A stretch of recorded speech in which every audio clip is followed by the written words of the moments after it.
I'm Ron Trevino, and welcome to this KHOU 11 Plus special all about the Astrodome. Get ready to go on a journey through time, back to the groundbreaking and construction of the eighth wonder of the world. Strap in and let's relive the moments that defined an era.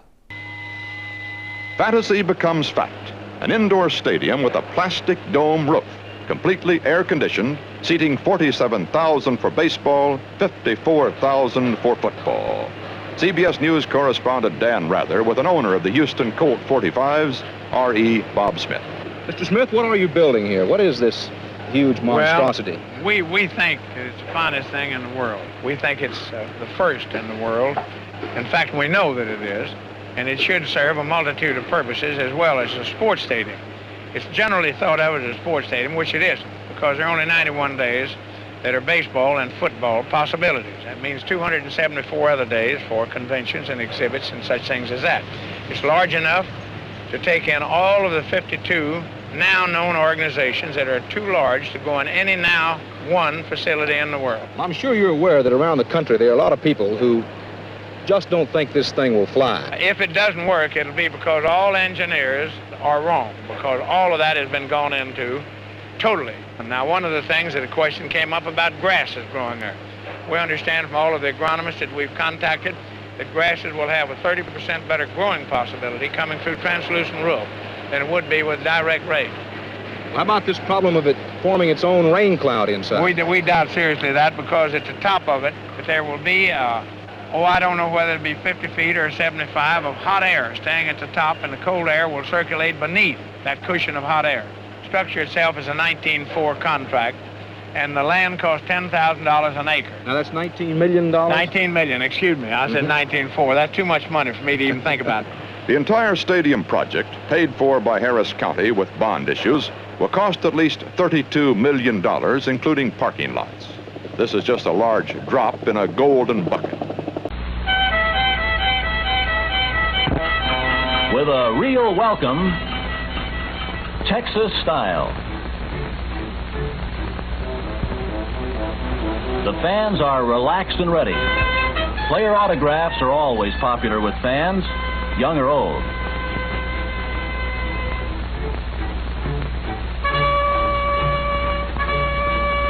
The photographers get set for action on the press level of the Astrodome in facilities unequaled anywhere else for cameramen and for the great number of sports writers. For television cameras and TV announcers. 8 dark rooms are provided for complete processing of black and white or color on the spot, and wire photo machines for instant picture transmission all over the world. Action shots can appear in San Francisco papers while the game is still in progress. At the very top, the exclusive skyboxes, a place for relaxation and entertainment. Individually decorated suites with built-in closed-circuit TV, bar facilities, and private restrooms. This is really some kind of baseball.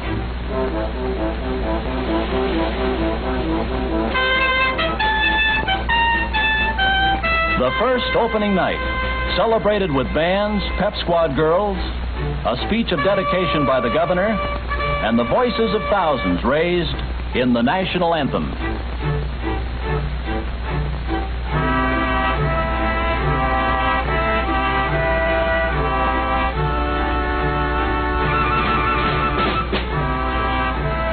Special opening night guests, the President and Mrs. Johnson, in the private box of Astros owner Judge Roy Hoffheinz. Standing room only, a frequent sight. Judge Hoffheinz visits with the astronauts on the field before a season opening and in the dugouts. 21 balls thrown out by the nation's first 21 astronauts. Where else could they all be brought together except in the Astrodome? What a way to start a ball game.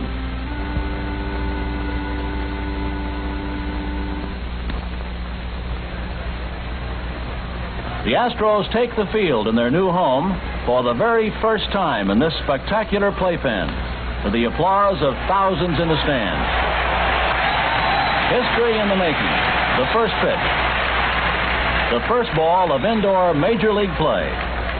It goes to the Hall of Fame in Cooperstown, New York. Now on with the action. Play begins. As Judge Hoffine action with something utterly unknown to before now. Absolute comfort, perfect lighting, a close-up view, a real feel of the game's excitement.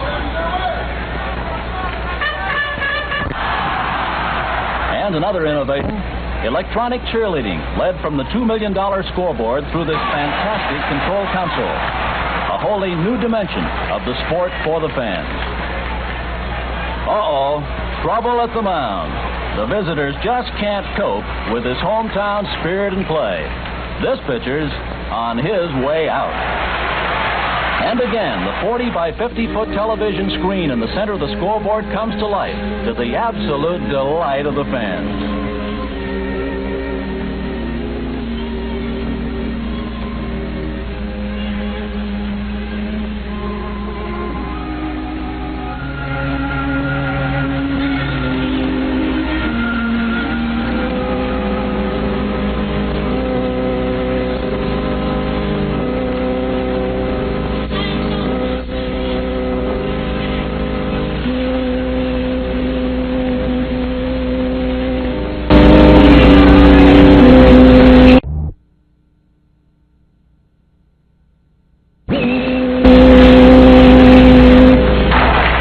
Again with more action.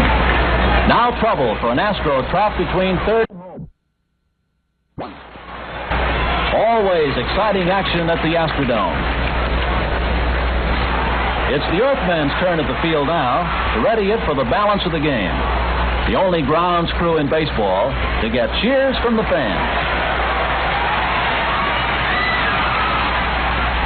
Daytime games in the Astrodome's first days brought out a problem beyond any anticipation of the designers.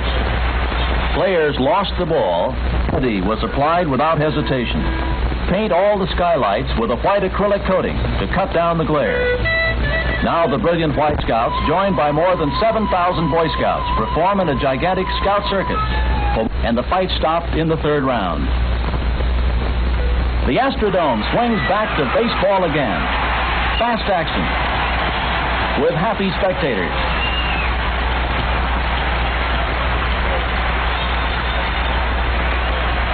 A solid hit.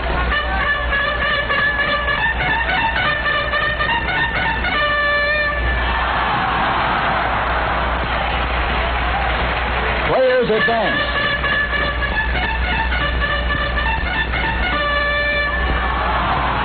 Run score, but wait, there seems to be some question.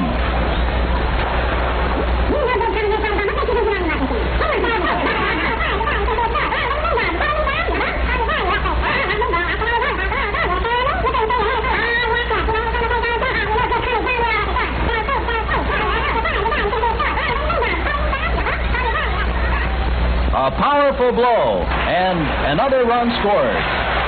And the ball's still going. It's a home run.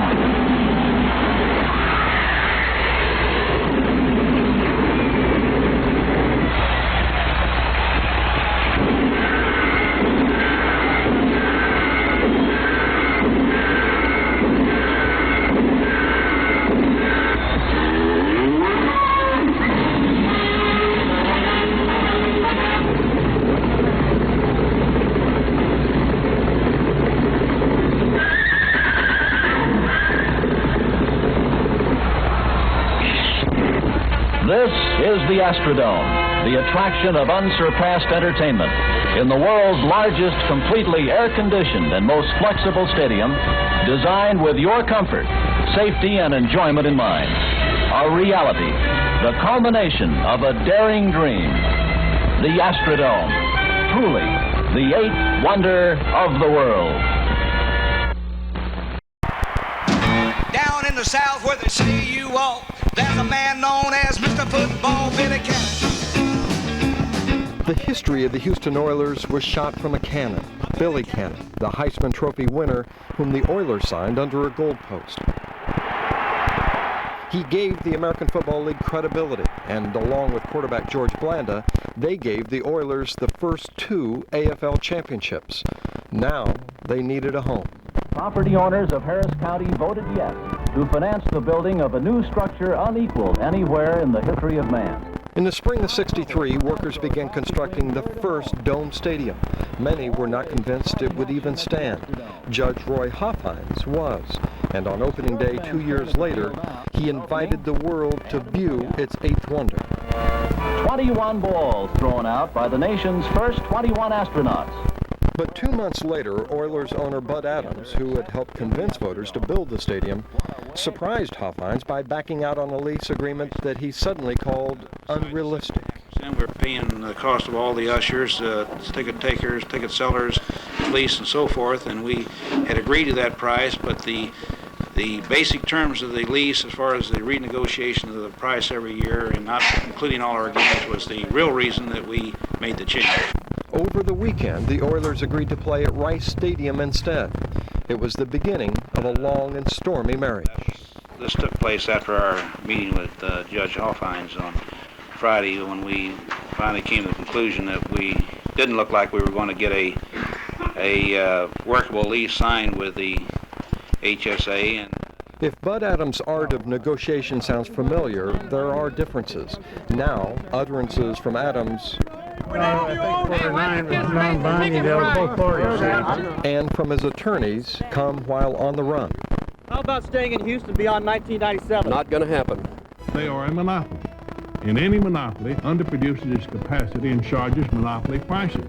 But just as Mayor Bob Lanier has decided to fire back by going to Congress, so too did Judge Hofheinz. Only Hofheinz went to Pete Rozelle, seeking a real football team, he said, an NFL team. I think Houston's entitled to top-notch Major League athletics, the very best and not the second best. The largest crowds ever to see an indoor fight. For 3 years, neither Adams nor Hofheinz gave in. Hofheinz filled the Astrodome with the Ollie Shuffle, with bullfights, with stuntmen both good and evil. And when the Oilers won the Eastern Conference title in '67, Adams began talking of moving the team to Seattle, prompting Mayor Louis Welch to organize a campaign. Whether they win or lose on this Sunday, to ask some of the citizens of Houston to join with me in beginning a sort of a Save the Oilers for Houston, because they are our team. 2 months later, the Oilers finally agreed to move in. It was nearly a decade, though, before they would win. Now in their final days, us city's fans are left to reminisce about the years gone by, about Earl Campbell and Bum Phillips and their 3 star-crossed years together, about the team's hallowed beginnings, their controversial owner, and all the moons and stars and characters who filled the 35-year history of the Houston Oilers. Dan Locke, 11 News.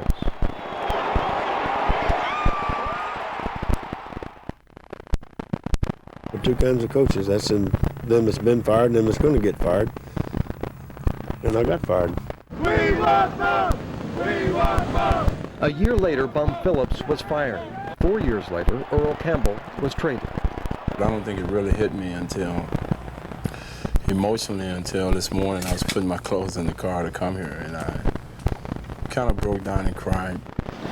The year was 1984. One era ended, another began, with Warren Moon and the run and shoot. With Moon, the Oilers began a string of playoff appearances, but each time, it seemed, there was a John Elway, scrambling on 4th down and finding someone running all alone in the Oilers' secondary. I don't know. You just ask yourself, when is it going to be Houston's time, you know? This, it seemed, would be the Oilers' day. They led 35-3 in the 3rd quarter. The Bills were depressed. And then it all turned.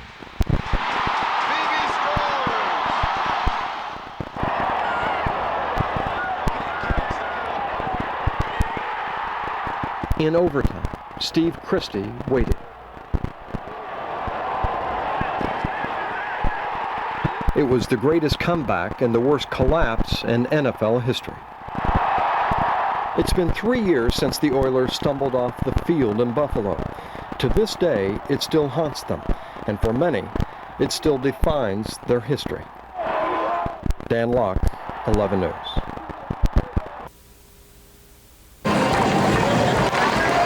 Houston Heroes are playing right now. Yes! Houston sports fans may need to develop a taste for IHL hockey.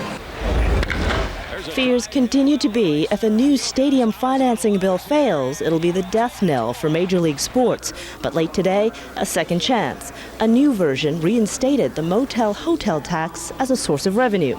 Seeing as I'm not staying in motels and renting cars, I think it's a grand idea. Little surprise, the hotel-motel lobby disagrees with the additional 2% tax proposal. Hotel taxes in Houston, Texas today are 15%. The substitute would raise them to 17%. That would make hotel taxes in Houston the highest in the country. Besides the motel tax, the new plan also changes the sales tax increase to 0.5%, and it also removes a new referendum vote for downtown Houston Stadium. What stayed the same: parking and ticket fees, rental car taxes, and a $5,000 player tax per game. If they're making that much money, they can pay $5,000 to play. I think you should get the player's opinion of that one. Yeah. Well, we know what the players But if there is no money, there may be no stadium, which means there may be no baseball, and there is already no football. If we cannot participate, if the public sector cannot participate in stadium and arena in Houston, Houston will be, in a very brief time, without professional sports. That amounts to economic extortion. This is the Crown Block. It was a marvel of engineering more than 40 years ago. The finest air-conditioned sports facility that man has ever known. And through the years, it hosted some of Houston's favorite sons. Nolan Ryan. Today, though, the Dome is just a shell of its former self. But a new plan promises to preserve its glory. It's absolutely the least amount of change to this historical structure that you could possibly do and give it a new lease on life. Film and TV veteran Cynthia Neely wants to turn the Dome into a giant movie set, with the old field serving as one of the world's largest sound studios. Texas really needs a large-scale production facility, and I mean large, to be competitive. The Dome already hosted a scene from the movie Friday Night Lights 4 years ago, but a redesigned Dome could give the film industry unlimited creativity. Let's bring these spotlights here. The idea is similar to one in Austin. There, the city helped turn an old airport hangar into a cutting-edge studio. Filmmakers Quentin Tarantino and Robert Rodriguez filmed portions of Grindhouse inside the Austin studio. It's not the only idea for the Dome. Another proposal calls to convert it into a convention hotel. Ultimately, county commissioners will decide the Dome's fate. I won't, and I don't think the county commissioners would ever allow to happen, is for something to be put in there that fails, and then we become the proud owner of a failed entity. Whatever is chosen will likely be a grand vision, just like the Dome itself.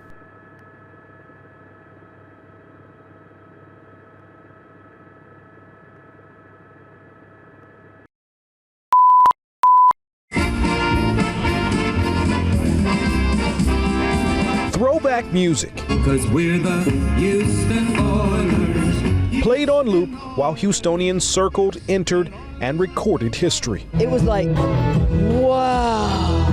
For one night, Houston's hollowed out and mostly abandoned Astrodome reopened to anyone with a ticket. It's a goosebump kind of sensation when you go in. Inside, between AstroTurf, old Oilers gear, and photo ops with Astros greats, fans savored memories. Mike Scott's no-hitter. Even those too young to have them. This jacket's from 1980. I wasn't born yet, but my grandpa was, and he snagged it just for me. The scoreboard was my favorite memory, and the charge man. Charge! 78-year-old former Astros Booster Club president and season ticket holder Joanne Hanzelka raised 4 kids around events here. This dome provided entertainment for everybody in Houston of one sort or another. Now they're raising the floor literally. Harris County ordered renovations. In 2 years, the dome will be one 9-acre event center, open for conventions, exhibits, and more. County Judge Ed Emmett and Mayor Sylvester Turner met people already interested in renting. This is going to be back as a revenue generator that'll help us maintain the entire NRG complex. After dark, the line kept growing. Mostly people itching to see the dome as it was, one last time.